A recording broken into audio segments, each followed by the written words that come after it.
So hello everybody, here we are with this amazing class of Unstoppable Academy. This is day 84 and as you already know, narration topic is going on. So we will be going ahead with that topic. We have already covered passive voice and active voice. Active voice तो हो ही चुका था, passive voice के सारे rules हमने cover कर लिया, कुछ एग्जांपल्स दिया, कैसे बहुत सारे एग्जांपल्स लोगे, चैट जीपीटी की हेल्प से मैंने वो भी बता दिया, तो एग्जांपल्स की प्रैक्टिस कर लेना. फिर हमने स्टार्ट किया था टॉपिक नरेशन का, ठीक है ना. इन सबको हटाते हैं यहाँ से. एक्चुअली ये नरेशन के सारे एग्जांपल्स भी हैं यहाँ पर, ठीक है ना. तो ये हिंदी से नरेशन के मैंने एग्जांपल्स भी दे दिए. और नरेशन की बात करें तो इसके अंदर दो प्रकार की स्पीचेज होती हैं, direct speech and indirect speech. अगर मैं बोलूँ कि बताओ डायरेक्ट स्पीच क्या होती है, तो बता पाओगे क्या? डायरेक्ट स्पीच क्या होती है? हाँ तो बताइए जरा. डायरेक्ट स्पीच मतलब जैसे आपने मेरे से कुछ कहा तो मैंने किसी को जाके वो बात बताई, तो जब आपने मेरे कोई बात किया तो वो डायरेक्ट स्पीच हो गई, या मैंने किसी जाके आपके बारे में बताया तो वो इनडायरेक्ट हो गई. इसको और सिंप्लीफाई करें तो जो मैंने बोला, अगर सेम टू सेम जाकर किसी को बोल दिया, जो वर्ड्स मैंने अपने मुंह से बोला वही सेम वर्ड्स अगर आप दूसरे से जाकर बोल रहे हो डायरेक्टली एकदम उसी तरीके से, तो कहलाता है direct speech. Is that clear? और जो मैंने बोला उसको अपने शब्दों में जाकर बोल दिया, अपने तरीके से बोल दिया, तो वो हो गया indirect speech. Is that clear? चलो बढ़िया. अब क्या होता है डायरेक्ट स्पीच इनडायरेक्ट स्पीच की कहानी बहुत ज़्यादा सिंपल है दोस्त. What you have to do, सबसे पहले the thing that you have to keep in mind. Okay, यहाँ पर just a sec. Direct indirect, अगर कोई भी डायरेक्ट सेंटेंस है उसका इनडायरेक्ट सेंटेंस आपको बनाना आना चाहिए हिंदी में, ठीक है ना. एक बार जब हिंदी में आ गया then after that you can just simply go ahead. Is that clear? उसके पहले अभी थोड़ा पैसिव वॉइस से रिलेटेड चीज़ माइंड में आ गई, तो उसको थोड़ा मैं कवर कर देता हूँ. जैसे पैसिव वॉइस के आपको कोई जितने भी सेंटेंस हैं अभी नॉर्मली बनाए, पॉजिटिव सेंटेंस बनाए, ठीक है ना. जैसे इंग्लिश स्पोकन इंग्लिश बोली जाती है, एक एग्जांपल दे देता हूँ, उसके बाद आप आगे बढ़ जाना. तो कोई भी सेंटेंस जिसका पॉजिटिव बन गया उसका निगेटिव बन सकता है, क्वेश्चन भी बना सकते हो. उसी तरीके से जैसे आप एक्टिव वॉइस के सेंटेंसेस का क्वेश्चन बनाते आ रहे हो. तो सपोज मैंने बोला इंग्लिश बोली जाती है, बस अभी ये माइंड में आ गया इसलिए मैं बता रहा हूँ. इंग्लिश बोली जाती है, इंग्लिश इज स्पोकन, ठीक है ना. अब इंग्लिश नहीं बोली जाती है, इंग्लिश इज नॉट स्पोकन. क्या इंग्लिश बोली जाती है? Is English spoken. क्या इंग्लिश नहीं बोली जाती है? Isn't English spoken. इंग्लिश क्यों बोली जाती है? Why is English spoken. English क्यों नहीं बोली जाती है? Why isn't English spoken. क्या बोला जाता है? What is spoken. तो कुछ इस तरीके से आप आगे बढ़ जाओगे, समझ गए? Yes sir. हाँ, तो जैसे अभी एक्टिव वॉइस के सेंटेंस का क्वेश्चन बनाते आ रहे थे, वैसे आप पैसिव वॉइस के सेंटेंस का क्वेश्चन बना लोगे, कोई अंतर नहीं आने वाला. And that is why I have uncovered them, but this is how you have to go ahead. चलो back to the new topic and that is narration. तो नरेशन में मैंने क्या बोला, सबसे पहले तो आपको हिंदी में सेंटेंस बनाने चाहिए, जिसे आपने यहाँ पर बना दिए. एक बार हिंदी में सेंटेंस बनाना आ गया तो उसका डायरेक्टली ट्रांसलेट कर दो, काम खत्म. अब फिर क्या करना है, तो सिंपल सी बात है भैया, कोई भी सेंटेंस दे दूंगा उसका सेंटेंस को ट्रांसलेशन आसानी से कर लोगे. अब पहला sentence, and that's gonna be like, Hindi भी लिखूंगा इंग्लिश भी लिखूंगा. Hindi that's gonna be like, वह डायरेक्ट सेंटेंस लेते हैं पहले. डायरेक्ट मतलब जो कहेगा वही मैं बोल दूंगा. तो डायरेक्ट में वह कहता है, क्या कहता है? वह तुम मेरे दोस्त हो. वह कहता है तुम मेरे दोस्त हो. इसका इनडायरेक्ट क्या हो जाएगा? इनडायरेक्ट क्या हो जाएगा? वह है कि मैं तुम्हारा दोस्त. एग्जैक्टली, वह कहता है कि मैं तुम्हारा नहीं, मैं उसका दोस्त हूँ, ठीक है ना. मैं उसका दोस्त हूँ, क्योंकि यहाँ पर तुम्हारा नहीं उसका दोस्त होने की बात हो रही. तो वह कहता है मैं तुम मेरे दोस्त, मतलब क्या? वह कहता है कि मैं उसका दोस्त हूँ, तो मैं उसका दोस्त हूँ. कुछ इस तरीके से. ट्रांसलेशन की बात करें तो पहले का ट्रांसलेशन हो जाएगा, वह कहता है तुम मेरे दोस्त हो.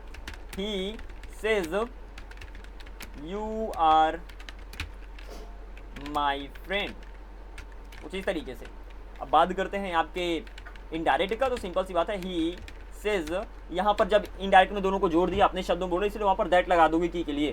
तो he says that I am his friend. I am his friend. Is that clear?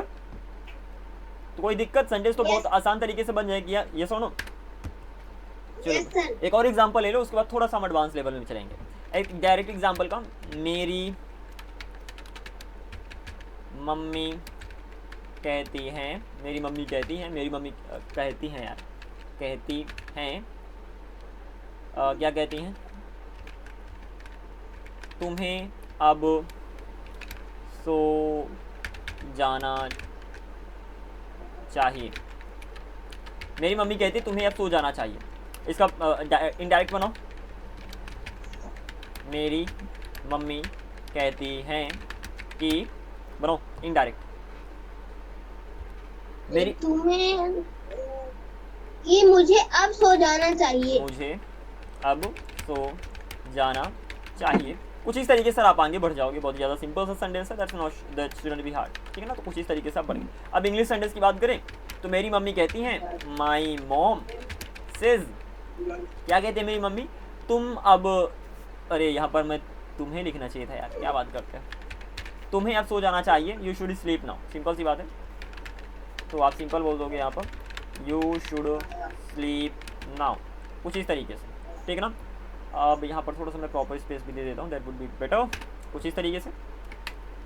और सेकंड सेंटेंस जो है कि इनडायरेक्ट मेरी मम्मी कहती है कि मुझे अब सो जाना चाहिए, तो आप सिंपल बोलोगे माई मॉम सेज, अब यहाँ पर दैट लगा दोगे, माई मॉम सेज दैट, मुझे अब सो जाना चाहिए, आई शुड स्लीप नाउ। तो इनको ट्रांसलेट करने में कोई दिक्कत आने वाली है?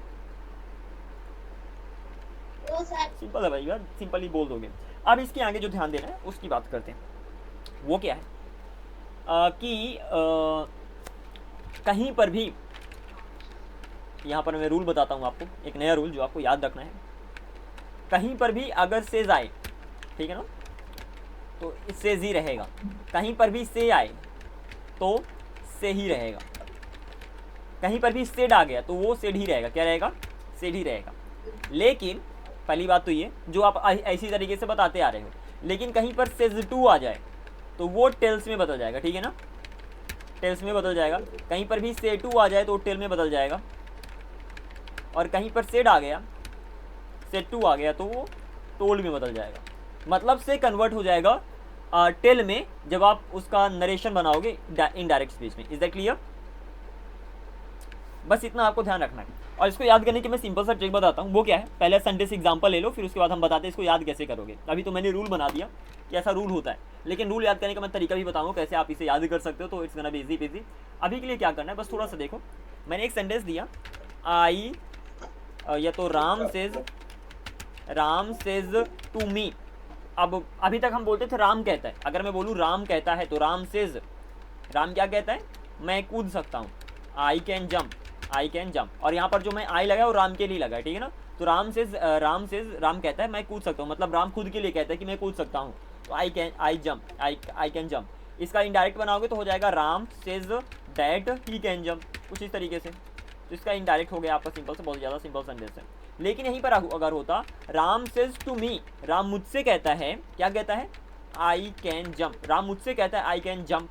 अब इसका कैसे बनाओगे, तो वहाँ पर राम जो सेज टू है वो टेल्स में बदल जाएगा। ये बस ध्यान रखना, क्योंकि इसके आगे ऑब्जेक्ट आ गया। तो जैसे ही ऑब्जेक्ट आ जाए तो वो टेल्स में बदल जाएगा। तो Ram says to me, Ram tells me बोलोगे, Ram tells me that he can jump, और बाकी पूरा सेम ही रहेगा। Is that clear? He can jump. तो दोनों सेंटेंस में अंतर क्या है, कहीं पर भी आपको से टू मिल जाए तो वो टेल में बदल देना, that is the simple thing. तो अगर सेज टू है तो यहाँ पर टेल्स में बदल जाएगा। तो Ram tells me that he can jump, Ram मुझसे कहता है कि वह कूद सकता है। समझ गए? अब देखो इसको याद कैसे रह सकते हो। ये तो हो गई कहानी, रूल हो गया। मैंने क्या बोला, सिंपल सी बात है, जब आप अकेले होते हो ना तो आपको फर्क नहीं पड़ता कि आप कैसे हो, ठीक है ना। सिंपल सी बात है कि सपोज कोई लड़का है, ये कोई लड़का है बेचारा, आराम से बैठा है, अकेला है और कुर्सी पे आराम से बैठा। कुर्सी तो बनाते नहीं आएगी मुझसे, बट सपोज ये कुर्सी है ठीक है ना, और कुर्सी पे ये क्या है, अच्छे से बनाते हैं। तो मैंने बोला भैया सबसे पहले मैं कुर्सी बनाएगा, तो ये मैंने बना दिया कुर्सी, टेढ़ी मेढ़ी वटेवर कैसे भी। यहाँ पर मैंने एक लड़के को बिठा दिया, ये मैंने एक लड़के को बिठाया, आराम से यहाँ पर बैठा है, ठीक है ना। तो इससे कोई टेंशन नहीं है, ठीक है ना।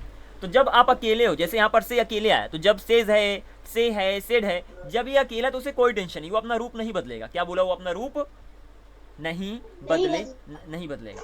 अब क्या हुआ, सपोज इस लड़के के बगल में एक लड़की आ गई ठीक है ना। ये एक लड़की, बाल बना देते हैं सबसे पहले हम, क्योंकि लड़की के बाल नहीं बनाएंगे तो गड़बड़ हो जाएगा। अब एक लड़की आ गई और वो भी वहीं पर बैठ गई, ठीक है ना। वो लड़की भी आकर, जस्ट सेक, वो लड़की भी आई और वो लड़की भी यहाँ पर चेयर पे बैठ गई। अब वो लड़की भी चेयर पे बैठ गई। जैसे ही लड़की बैठ गई तो अब लड़के को दिक्कत हो जाएगी। मतलब अगर भूत सा लगता था तो वो अपना चेहरा थोड़ा बाल वोल बना लेगा कि हाँ मेरे बाल वोल ठीक लग रहे हैं कि नहीं लग रहे हैं, थोड़ा पसीना उसने पहुँच लेगा ताकि जब लड़की देखे तो वो अच्छा दिखे। ये सुनो Yes, sir. समझ गए? तो मतलब क्या कि जब तक वो अकेला था तो उसे कोई टेंशन नहीं थी, लेकिन जैसे उसके बगल में कोई आ गया, जैसे सपोज एक लड़की आ गई, तो अपने आप को थोड़ा सुधार लेगा, मतलब अच्छे से बैठ जाएगा, थोड़ा अच्छे से बिहेव करेगा ताकि अच्छा सा इंप्रेशन जमे। ऐसा होता कि नहीं होता? Yes, sir. ऐसा होता है? Yes, sir. हाँ, ऐसा होता है। आप भी करते हो? अरे हाँ सर बोलो, यस सर। अरे कौन नहीं करता? अगर आपके बगल में कोई भी आ जाए, लड़की को छोड़ो, कोई एक दोस्त भी आ जाए, तो थोड़ा अपना हुलिये तो ठीक करोगे ना? ये सुनो Yes, sir. कि ऐसे, हाँ ठीक है, बढ़िया। तो चलो कोई ना, आगे बढ़ते हैं। तो कुछ इस तरीके से जैसे इसके बगल में कोई आ गया, जब अकेला तो कोई टेंशन नहीं, लेकिन जैसे ही बगल में कोई आ गया तो अपने आप को बदल लेगा। बदलेगा मतलब थोड़ा बहुत ठीक ठाक कर लेगा। सेम इसी तरीके से जब सेज यहाँ पर सब अकेले आ रहे थे तो कोई टेंशन नहीं, सेम ही यहाँ पर है, ठीक है ना? जब अकेले है तो कोई टेंशन नहीं, लेकिन नीचे वाले में देखना, तो यहाँ पर अगर वो पहला वाला सेंटेंस लूँ, राम सेज, राम कहता है आई कैन जंप, तो यहाँ पर सेज अकेला है, ये सुनो। Yes, sir. तो जब अकेला है तो उसे कोई टेंशन नहीं, दूसरे सेंटेंस में भी सेम तरीके से यूज हो जाएगा। लेकिन यहाँ पर मैं बोलूँ Ram says to me, Ram मुझसे कहता है, तो यहाँ पर सेज के बगल में टू आता है, टू मी आता है, सुनो। आता कि नहीं आता? तो जब कोई भी बगल में आ जाएगा तो थोड़ा अपना हुलिया बदलेगा ना, तो जब नेक्स्ट सेंटेंस बनाओगे इनडायरेक्ट, तो वहाँ पर अपना हुलिया बदल देगा, मतलब खुद को बेहतर बना लेगा, और वहाँ पर टेल्स में कन्वर्ट हो जाएगा। तो Ram tells me that he can jump. Is that clear? तो आई होप जो कहानी मैंने बताया उसको अच्छे से याद रखोगे। जब अकेला तो कोई टेंशन नहीं, मतलब सेज का सेज ही रहेगा, लेकिन अगर बगल में किसी को बैठा दिया, जैसे टू मी ऑब्जेक्ट को बैठा दिया, तो कहेगा भैया मेरे बगल में कोई आ गया है, अब तो थोड़ा हुलिया ठीक करना पड़ेगा, तो अपने आप को बदल लेगा, मतलब अपने बेहतर रूप में चला जाएगा। बेहतर क्या, बस बदल लेगा, इतना समझो। समझ गया जी? Yes, sir. हाँ, तो मैंने क्या बोला, अगर बगल में कुछ आ गया तो अगर सेज टू है तो टेल्स में बदल जाएगा, से टू है तो टेल में बदल जाएगा, सेट टू है तो टोल्ड में बदल जाएगा। ये लास्ट वाला मैंने पास्ट कर दिया, इसके भी एग्जाम्पल सभी हम लेंगे, बट इस तरीके से आप आगे बढ़ाओगे। हाँ Sir, हाँ हाँ कहिए। can you explain again? I cannot. अच्छा, नहीं समझे? मैंने क्या बोला कि पहले ये एग्जाम्पल को समझो कि जब तक लड़का अकेला है तो कोई टेंशन नहीं, मतलब जब तक आप अपना एग्जाम्पल ले लो, जब तक आप अकेले कहीं पर बैठे हो तो आपको कोई टेंशन नहीं, आप ऐसे ही बैठे रहोगे। आप एक क्या कहते हैं, लो पर नहीं यार, बट एक जो काइंड ऑफ इसको हटाओ, सपोज आप नहीं, दूसरा लड़का का लेते हैं, आपका एग्जाम्पल कुछ अजीब सा हो जाएगा। मैंने बोला जब तक कोई एक लड़का है और कहीं पर बैठा है, तो जब तक वो अकेला है तो उसे टेंशन नहीं वो कैसे बैठा है, ठीक है ना? वो वहाँ पर उसे फर्क नहीं पड़ता। लेकिन जैसे उसके बगल में कोई आकर बैठ जाता है तो उसे फर्क पड़ने लगता है, वो अपने आप को बेहतर बनाने लगता है, ऐसा ना, वो अपना रूट चेंज करने लगता है। तो शायद वॉशरूम में जाए, फिर अगर वॉशरूम बगल में है और वहाँ से लिपस्टिक नहीं लगा के आएगा, वहाँ पर चेहरा धुल के आए, थोड़ा फेयर हैंडसम या पाउडर वाउडर लगाकर आकर बैठ जाए, मतलब जितना होगा वो अपने आप को संवारने की ट्राई करेंगे, ऐसा ना।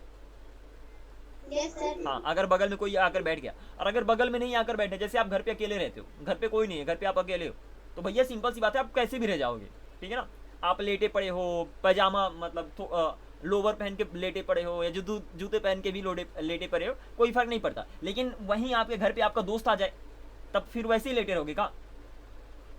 No, sir. नहीं, फिर वहां पर क्या करोगे, दोस्त होगा कि थोड़ा रुकना, मैं थोड़ा फ्रेश हो लूँ, फिर फ्रेश हो गए, वॉशरूम पे जाओगे, तैयार होकर आओगे, ताकि दोस्त जब देखे तो आपको लगे हाँ मेरा दोस्त अच्छा है, ठीक है ना?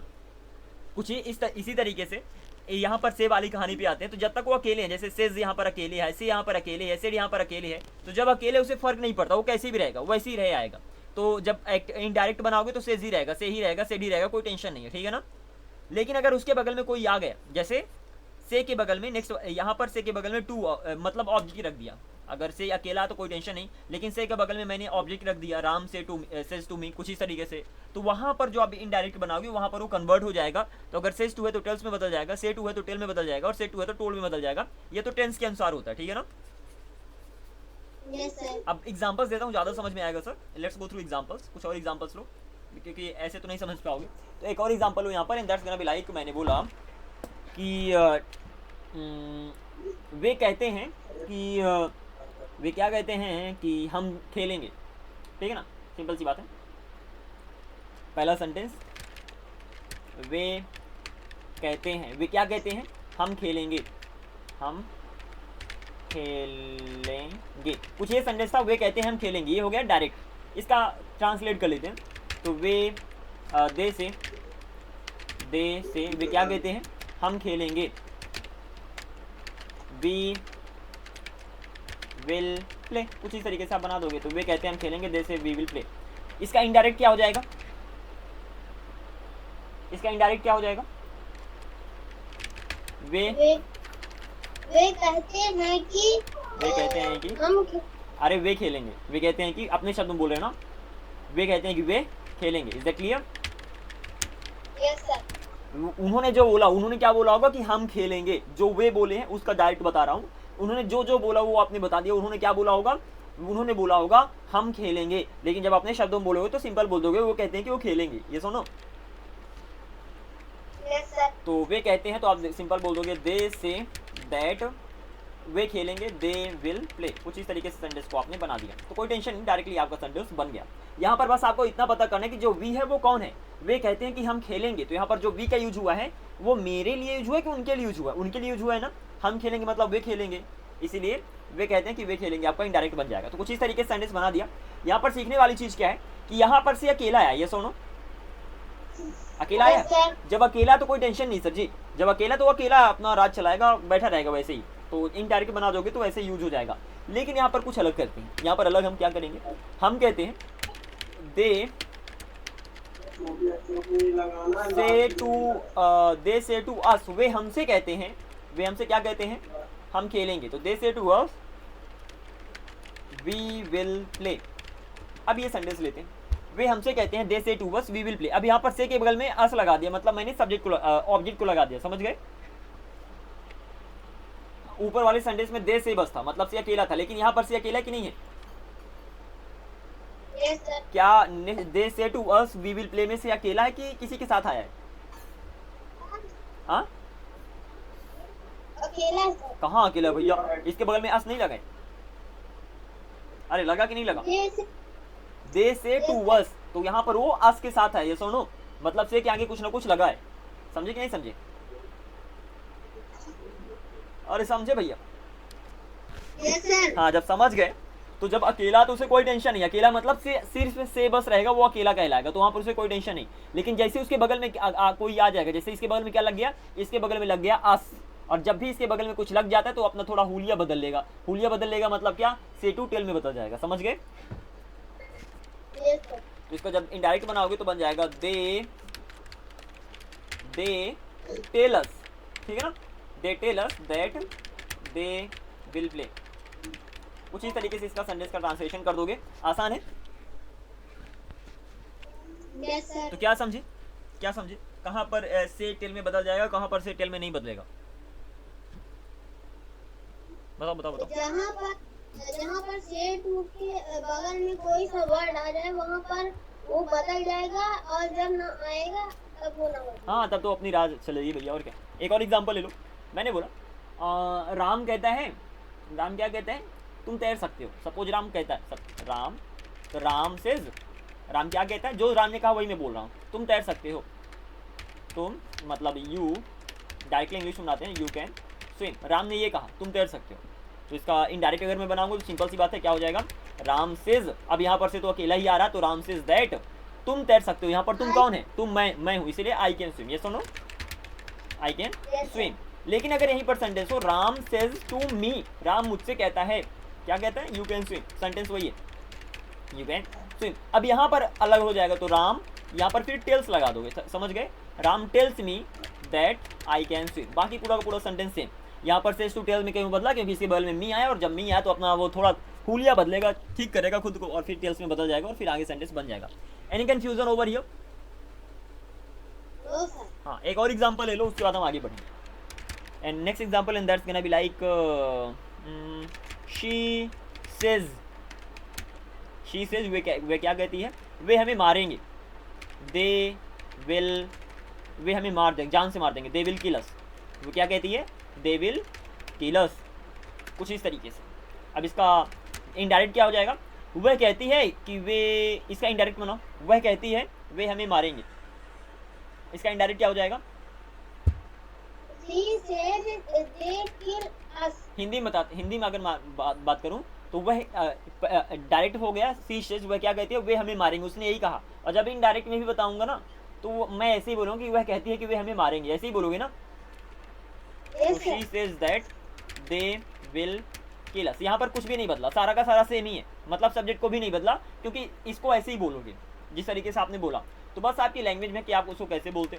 अब यहीं पर अगर मैं बोलूँ शी सेज टू अस, वे हमसे कहती है, क्या कहती है, दे विल किल अस। अब यहाँ पर टू अस आ गया, तो अब इसको अगर बनाओगे इनडायरेक्टली क्या हो जाएगा, शी टेल्स अस दैट, वे हमसे कहती है कि वे हमें मारेंगे, दे विल किल अस। ध्यान देना पहले सब्जेक्ट एंड ऑब्जेक्ट को आपको ध्यान रखना है, कहीं वहाँ पर कुछ चेंज तो नहीं हो रहा, लेकिन यहाँ पर सब्जेक्ट वे ही है, क्योंकि सब्जेक्ट क्या है, दे मतलब क्या, वे, तो इसलिए दोनों में दे सेम ही आ गया, तो इसमें ज़्यादा चेंज नहीं हुआ। अदरवाइज कहीं पर चेंज करते थे, कहीं पर नहीं करते, तो ये डिपेंड करता है आपके सेंटेंस के ऊपर कि वहाँ पर वो चेंज होगा कि नहीं होगा। समझ गए? हाँ सर किल और बीट मतलब दोनों का प्रोनाउंसिएशन सेम है, किल मींस भी मारना और बीट मींस भी मारना। देखो वो प्रोनाउंसिएशन नहीं होती है, ये होती है उनका मीनिंग, ठीक है ना। प्रोनाउंसिएशन मतलब जैसे उसको बोलते हो, तो बीट मतलब होता है मेनली पीटना, क्या होता है, पीटना। और मारना भी बोल सकते हो, मैं नहीं कहता कि मारना नहीं होता, मारना भी बोल सकते हो, यहाँ पर मारना भी हो जाएगा, मारना। किल की मैं बात करूँ तो जान से मारना होता है, जब जान से मार देते हो, जान से मारना। तो अगर किसी ने किसी को जान से मार दिया, वहाँ पर किल का यूज़ करोगे, और किसी ने किसी को सिर्फ पीट दिया, मार दिया, वहाँ पर बीट का यूज़ करोगे। समझ गए? यस तो ये बताओ अभी तक समझ में आ गया कि सेंटेंस कैसे बन रहे हैं? Yes sir. चलो बढ़िया, तो इतना ही आपको समझना था। अब आगे हम क्या करने वाले, that is the only thing. मतलब सेंटेंस को आप इजीली बना पा रहे हो। क्या देखा आपने सेंटेंस में कि एक डायरेक्ट स्पीच होती है, एक डायरेक्ट स्पीच होती है, मतलब किसी के कही गई सेंटेंस को सेम अपने शब्दों में बोल देना। एक इनडायरेक्ट होती है, एक इनडायरेक्ट स्पीच होती है, ठीक है ना। कुछ इस तरीके से थोड़ा ग्रामर वाले कॉन्सेप्ट में चलते हैं। मतलब कोई भी अगर सेंटेंस है, डायरेक्ट हो चाहे इनडायरेक्ट हो, एक डायरेक्ट स्पीच के एग्जांपल लेते हैं, ऊपर से कोई उठा लेते हैं, that's gonna be like this, she says. यहाँ पर थोड़ा ग्रामर के बारे में हम सीख लेते हैं, बाकी हमने नॉलेज तो बहुत ले ली, इसको भी हटाते हैं। चलो ग्रामर के बारे में हम क्या सीखने वाले हैं वो देखते हैं। ये पूरा पूरा आपका सेंटेंस है, इस सेंटेंस के बारे में देख लेते हैं। इनके बारे में हम जान लेंगे ना, तो थोड़ा जब आगे चल के रूल्स सीखेंगे एडवांस वाले, वो आसान हो जाएंगे हमारे लिए, ठीक है ना। तो ये जान लो ये क्या होता है। सबसे पहले तो ये डायरेक्ट सेंटेंस है, या सुनो, डायरेक्ट स्पीच है, मतलब किसी के कही गई बात को सेम तरीके से बोल दिया। यहाँ पर दो सेंटेंस आते हैं, पहला सेंटेंस ये है, दूसरा सेंटेंस ये है। इन दोनों सेंटेंस के नाम है, इसका सेंटेंस का नाम हो गया पहला सेंटेंस, इसका नाम हो गया दूसरा सेंटेंस, ठीक है। अरे ये नाम नहीं होता, नाम बताता हूँ एग्जैक्टली इनका नाम क्या होता है। यहाँ पर क्या कर रहे हो, शी सेज, ठीक है ना। इस सेंटेंस से कह रहे हो मतलब बता रहे हो, ठीक है ना, मतलब बताना शुरू कर रहे हो, मतलब रिपोर्ट कर रहे हो, या सुनो, सपोज आप रिपोर्ट कर रहे हो कहीं पर, ठीक है ना। तो कुछ ऐसा समझो कि आपके हाथ में माइक है और आप कहते हो शी सेज, वह कहती है, तो इस सेंटेंस में क्या बता रहे हो, यहाँ पर बता रहे हो वो जो कहती है, या सुनो, ठीक है ना। यहाँ पर बताना शुरू कर देते कि वह क्या कहती है, यहाँ पर बताना शुरू कर देते, या सुनो।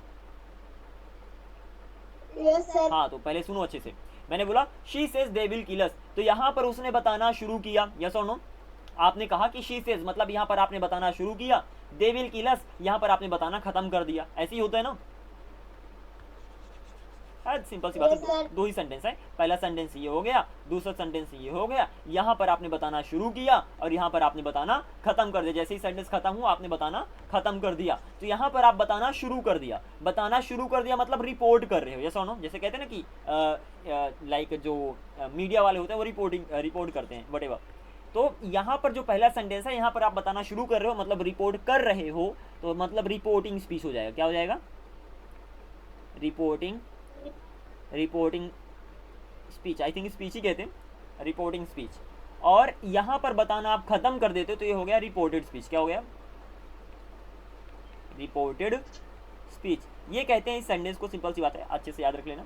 जस्ट सीखा, थोड़ा सा चैट जीपीटी के पास चलते हैं। Sir ji sir how can I get the examples?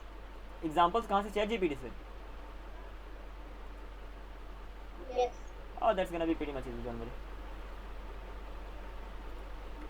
Chat GPT. अभी नरेशन के मैं कुछ स्लाइड्स लेता हूँ, या थोड़ा सिंपल इसमें चले जाना गूगल पे, क्योंकि मैंने खुद स्पेशली तैयार करके नहीं रखी है जितनी भी स्लाइड्स हैं। तो डायरेक्ट स्पीच होती है, इनडायरेक्ट स्पीच होती है, यहाँ अच्छी अच्छी स्लाइड्स मिल जाएंगी आपको। इन सबको आप देख सकते हो। यहाँ पर कुछ अच्छा सा अगर हमें मिल जाए तो नरेशन रूल्स लिखते हैं, अच्छा कुछ मिलेगा।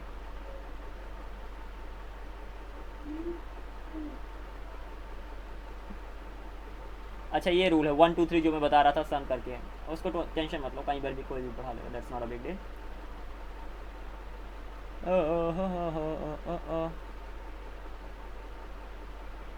चलो कोई ना, हटाओ। बाकी ये रूल्स हैं, कुछ आप देख सकते हो, उनके बारे में आगे चल के डिस्कशन करेंगे। तो let's come back to the point. तो मैंने क्या बोला, शी सेज, यहाँ पर वो कहती है और दूसरे सेंटेंस में वो कह चुकी होती है। तो कहती है मतलब कह रही है मतलब काम चल रहा है, और काम चल रहा है मतलब कॉन्टिन्यूअस का, इसलिए आपने रिपोर्टिंग स्पीच बोल दिया। रिपोर्टिंग आईएनजी इसलिए लगा क्योंकि कॉन्टिन्यूअस जैसे बात हो रही है। और दूसरे सेंटेंस में वो कह चुकी होती है मतलब वो बता चुकी होती है, मतलब काम पूरा हो चुका होता है, इसलिए वर्ब की थर्ड फॉर्म लगा दिया, रिपोर्टेड स्पीच हो गया। कुछ इस तरीके से कह सकते हो कि यहाँ पर वो रिपोर्ट कर रही है इसलिए रिपोर्टिंग स्पीच, यहाँ पर सेकंड सेंटेंस वो रिपोर्ट कर चुकी होती है इसलिए reported speech. Is that clear? Yes sir. अब रिपोर्टिंग स्पीच है तो उसके बाद सब्जेक्ट होता है, उसका भी वर्ब होता है, उसका भी हो सकता है ऑब्जेक्ट भी हो, जो आपको पता है कि सेस के बगल में ऑब्जेक्ट भी आ सकता है। मतलब क्या, रिपोर्टिंग सब्जेक्ट भी, ये पूरा सेंटेंस रिपोर्टिंग स्पीच हो गया, स्पीच मतलब जो उसने कहा, और रिपोर्टिंग सब्जेक्ट हो गया, रिपोर्टिंग वर्ब हो गया, और रिपोर्टिंग ऑब्जेक्ट भी होता है इसके आगे। यस और नो? Yes sir. ऐसे ही जो सेकंड वाला सेंटेंस है वो कहलाता है रिपोर्टेड स्पीच। तो रिपोर्टेड स्पीच का भी सब्जेक्ट होता है, रिपोर्टेड स्पीच की भी हेल्पिंग वर्ब होती है, रिपोर्टेड स्पीच की भी वर्ब होती है, रिपोर्टेड स्पीच का भी ऑब्जेक्ट होता है। तो चाहे दो प्रकार की स्पीच होती है, reporting and reported. And reporting मतलब पहली वाली स्पीच, रिपोर्टेड मतलब लास्ट वाली स्पीच हो गई, और उसके भी सब्जेक्ट वर्ब एंड ऑब्जेक्ट होंगे। तो ये सिंपल सी बात है, आपको ध्यान रखना कि दोनों के ही क्या होंगे, दोनों के ही सब्जेक्ट भी होंगे, दोनों के ही वर्ब भी होंगे, दोनों के ऑब्जेक्ट भी होंगे। ऐसे इसी में सब्जेक्ट भी होगा, वर्ब भी होगा एंड ऑब्जेक्ट भी होगा। समझ गए? Yes sir. सिंपल सी बात है एंड बहुत ही नॉर्मल सेंस, जनरल नॉलेज वाली सेंस है। लास्ट में सारे के सारे रूल्स को एक साथ रख दूंगा। The thing is that I am not going through it really fast because we don't really need to do that. Simple सी बात है, धीरे धीरे आगे बढ़ते हैं। 4 दिन मैक्स टू मैक्स लग सकते हैं, ज़्यादा से ज़्यादा 5 दिन दे देंगे, और हमारे पास काफ़ी समय है टॉपिक को एंड करने के लिए, ठीक है ना? So we are not gonna hurry at all, but just say wow I started sneezing as well. Okay, so this is what you learn. आज आपने क्या देखा? आज आपने सिंपल देखा कैसे किसी भी सेंटेंस का डायरेक्ट टू इनडायरेक्ट आप बना सकते हो, और उसमें आपने देखा कि कैसे इससे कहीं पर टेल में बदल जाता है, कहीं पर टेल में नहीं बदलता है। यस और नो? अब हम कल क्या देखने वाले हैं? कल बस एक और चीज देखने वाले, वो होने वाली है हमारी लास्ट। वो कल की लास्ट चीज क्या होने वाली है कि कोई भी पास्ट सेंटेंस का डायरेक्ट टू इनडायरेक्ट कैसे बना सकते हो, और वो भी बहुत ही ज्यादा आसान है, क्योंकि आपको ये पता होना चाहिए कि अगर एक सेंटेंस पास्ट में आ गया तो दूसरा सेंटेंस भी पास्ट में बदल जाएगा। यस और नो? Yes sir. तो अगर आपको इतना पता है तो कल का टॉपिक भी बहुत आसान होने वाला है। Again having said that, topics are gonna be really easy peasy. जितने एग्जांपल्स देता हूं उन एग्जांपल्स की प्रैक्टिस करते रहना, 2-4 दिन में इसको हम खत्म कर देंगे। And this is how we are gonna be going ahead. So this was it in today's class. Now I'm gonna be catching up tomorrow. Make sure practice all these examples well, and then we are gonna be learning like this. Keep learning like this, and go on. Is that clear? Sir, हाँ. Tell me. I have a confusion. I have a confusion on the where can I use those? Those. No sir, the. THE दा को. चलो देखते हैं sir. Yes sir. दा का use कहाँ पर करते हैं? एक झटके में हम इसको कवर करते हैं। दा का यूज 3 जगह करते हैं। कहाँ पर? 3 जगह। पहला, जिस चीज को पहले से ही जानते हो वहां पर दा का यूज कर दो। जो चीज केवल एक हो, ओनली वन हो, वहां पर दा का यूज कर दो। और जो चीज फेमस हो वहां पर दा का यूज कर दो। Is that clear? कोई दिक्कत? No sir. अब बाकी एग्जांपल्स की प्रैक्टिस करते रहना। देखो दा का यूज तो होता है बहुत जगह पे, ठीक है ना? अगर आप ग्रामर पे रूल्स पे जाओगे तो बहुत सारे रूल्स आपको मिल जाएंगे। मोटी मोटी मैंने चीज बता दी कि अगर जानते हो तो लगा दो, केवल एक है तो लगा दो, और अगर फेमस है, सब लोग उसकी बात करते हैं, तो वहां पर भी दा का यूज कर दो। अब कहीं पर दा को दा बोलते हैं, कहीं पर दा को दी बोलते हैं। ये आपको पता है कि कहाँ पर दा बोलते हैं, कहाँ पर दी बोलते हैं?